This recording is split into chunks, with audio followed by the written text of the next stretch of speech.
Hello, and welcome back to the UTL Leadership Series. Today, we are joined by Chris Mace. How are you doing today? I'm doing great. How are you? Thank I'm you for good. having me.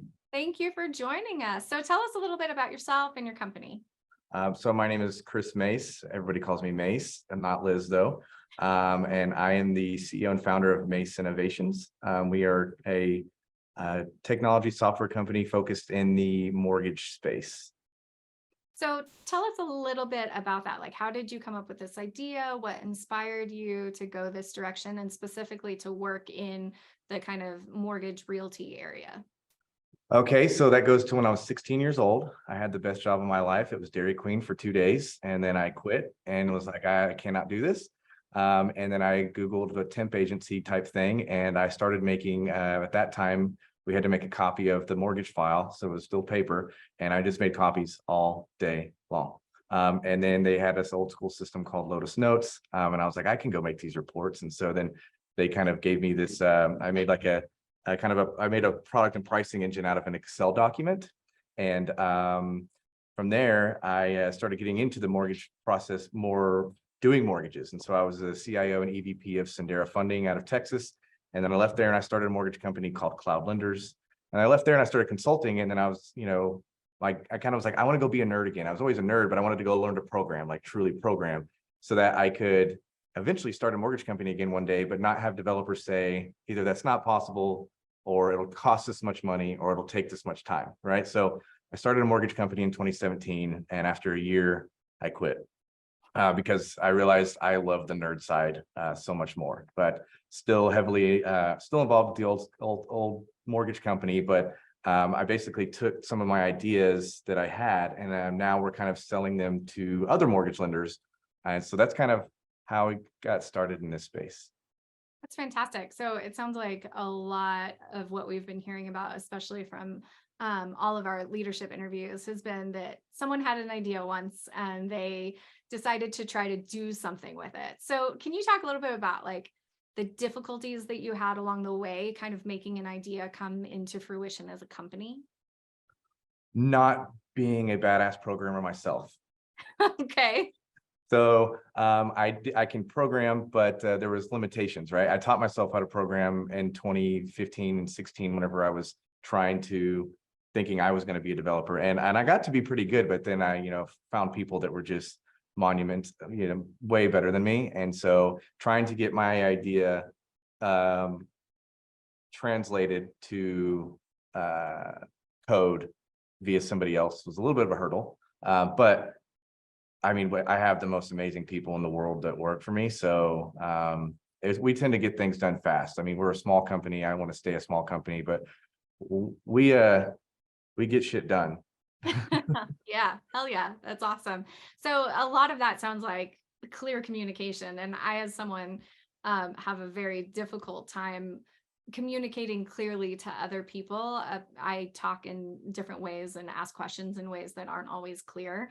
How do you make sure that your communication is on point so that your ideas and your thoughts and the kind of picture that you have in your head is actually what gets built? So my wife's in the room and she can hear me, so I have to make sure I answer this one well. Um, I think the interesting part is there's somebody else in this room who can hear this interview right now, and I call her Mini Mace. But I like to say there's times where we're in each other's heads. So like I'll say, I'm gonna pull something up and I'll say like, hey, what do you think I'm about to say about this? This happened last week, and she goes, check boxes. And I was like, yep. Like we are like, and she's like, I made these notes from our meeting yesterday that we need to focus more on the intros on our demos. And I wrote like this, what I wrote. So I think having people that we're all in the same mindset, right? Like we're such a small crew. So I think I'm pretty lucky there that if I start saying something, or have one developer, I was like, hey, I have this idea. If we could just make this little function like a Chrome browser where you could hit a plus sign and then you could add another one of the input screens from our mortgage software there. And so the next day or 2 days later, I was like, hey, like, could we have a call about that idea I kind of mentioned the other day? And then he sends me a screenshot in Slack and says, you mean like this? And he's like, I already did it. So That's fantastic. That's absolutely awesome. Yeah, it's always good to have people on your side who kind of get it and get you and can do those translations. So, talk to me a little bit about why you prefer a smaller team. So part of it was just in that last answer. Second, it's interesting. You hear and read about all these businesses and a lot of initiative you have to put around how do we get everybody all on the same page? How do we get everybody driving the same car and on the same train and all that? And, I was talking to a employee the other day and I was like, I'm so glad we don't have to do that. Like, we're like 100% of the team is on the same page. And also we're just so much more agile. I was in a call yesterday and I was just like the aura of red tape. I was like, I'm so glad we don't have that. We're like, well, let's go get this approved by this team. And then maybe have support might be involved and blah, blah, blah. And we're over here going, we could get this done in an hour. So it allows you to be snappy. And again, I've interviewed a lot of people and we've only hired one. So everybody else has been people that I've worked with as a client, and like Mace is someone who used to be a client for many years. And then she said, I'm quitting. I'm going to go on sabbatical. And I was like, you want to come here? And she did. And so another guy shot. So everybody's just kind of come into the fold by networking or, being an existing client or a connection. But it's kind of hard to find people that are, we have potty mouths here. We're not exactly politically correct. There's no way we could have cameras on in here. Our Slack messages can definitely never be deposed. So we get to be a little bit more loose, and we get things done. We haul ass. So what are the most important leadership traits that you try to develop in yourself or in your team? Ooh, I'm on the spot here, and Mace can hear me. I think in myself, I'd say one of my biggest strengths is just knowing my weakness, and where I'm like, hey, this is where we're not good at this. We're not good at this. We're not good at this. And I like to think I'm a people person. The other day, an employee said, speaking of time off, is it okay if? And I was like, yes. And she's like, well, you didn't let me finish. It's like, yeah, well, it's going to be these dates. And I was like, I already said yes. So I think it's. I think I'm pretty good with my people. And I think by doing so, they are warriors for me if I ask them to be. But, I do last night I texted one and said, hey, I'm so sorry to bother you. I know I tell you not to reply to my Slack messages when I send them at night, but I don't know the password to this thing for me to be able to go do. So, and then as far as other people, definitely trying to just empower them. I think a lot of time, the phrase I say a lot is, what do you think? I think it's almost I think I almost get annoyed by that. So.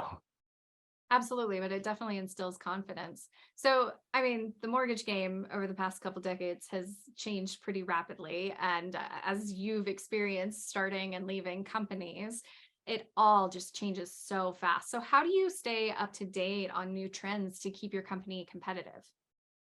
So the mortgage space is pretty interesting. It's like, I think from an outsider's perspective, it does appear that there's a lot of change, but honestly, it's not that much. We're one of those archaic, behind the times kind of companies. So I think they went paper. I'd say most companies finished going paperless like 8 years ago, maybe 7, which is kind of crazy. But regulation and change in the mortgage industry that is forced is really the driver, right? And so there's not very many things for me to have to watch. But last year, definitely, I saw the writing on the wall at a March conference where I saw the head of the Mortgage Bankers Association giving out numbers. And the Mortgage Bankers Association is usually on the very optimistic, they overshoot how good they're going to be. And what they were showing was bad.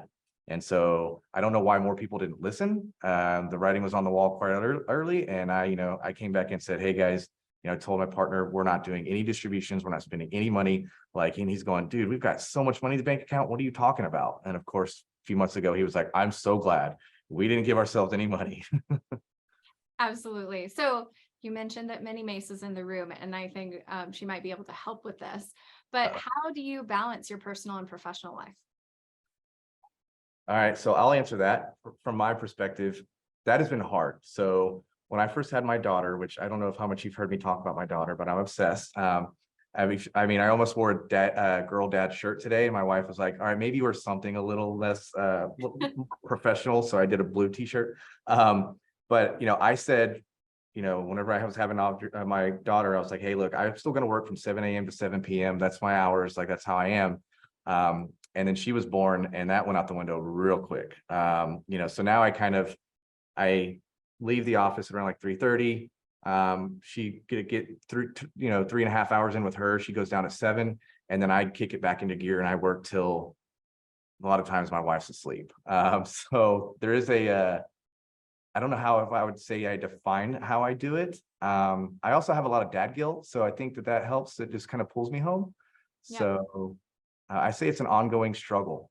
I don't know how to balance that good. What do you think, Mini Mace? Well, I think it's the important thing that you need priority that kind of brings your head back. Like for me, it was health issues. Yeah. So she's saying she had health issues, and that kind of brings you back. And I think Audrey just forces me. Can you come over here, Mini Mace? I want you to see the kind of attire that we wear in here, and you see how loose we are here. That's a great sweatshirt. Thank you. Thank you. And pink pants. So Absolutely. you I can, enjoy dressing like a 5-year-old. so we this is why it's great to have a small, awesome team. Yeah, you get a lot more casual work attire, but you also get a heck of a lot more work done, I think. Right. So we talked a little bit about your balance, and I think dad guilt, mom guilt, just guilt in general seems to be a really good motivator for entrepreneurs to circle back. But tell us like how the networking aspect of the tech community has helped you and supported your company. So the answer to that is not much, which is because I'm finally jumping into it. So originally it was been more of I'm a tech company, so my networking is, I'm sorry, I'm more of a mortgage fintech company. So my pool of networking opportunities is a lot smaller than someone who may say in our Silicon Slopes, like Domo, right? They can network with a lot of people. But I've actually decided, last year meeting, I met Sunny at an event, and then, the rest was history, right? And so now I'm definitely starting to dive into the tech community a lot more. And I think you've seen my face go from, I don't know who Chris Mace is, to dude, this guy joins every call. So I'm definitely taking the opportunity to finally start embracing it. So we'll see where it takes me. No, it's been absolutely awesome to have you join us. So that actually segues perfectly. So when we're talking about UTL and we're talking about community benefit, tell us how you feel more plugged in and how UTL has kind of helped you along your path of kind of growth, whether it's personal or professional. How do I feel more plugged in? So my wife can hear me say, babe, I read this bill. So, I mean, I don't know how much more plugged in you can get. I do remember when you told me you like to read them, and I thought that would be crazy. And then I was like, oh, this is fun trying to find the gotchas, right? And so, again, this might be the weirdest interview where I'm mentioning Mini Mace so much, but she can tell you that I'm always like, this is coming down the pipe and this is coming down the pipe. So definitely plugged in. I don't know how much more plugged in I could be. Awesome. Well, thank you so much for your time today. We really appreciate it, and we look forward to seeing you soon.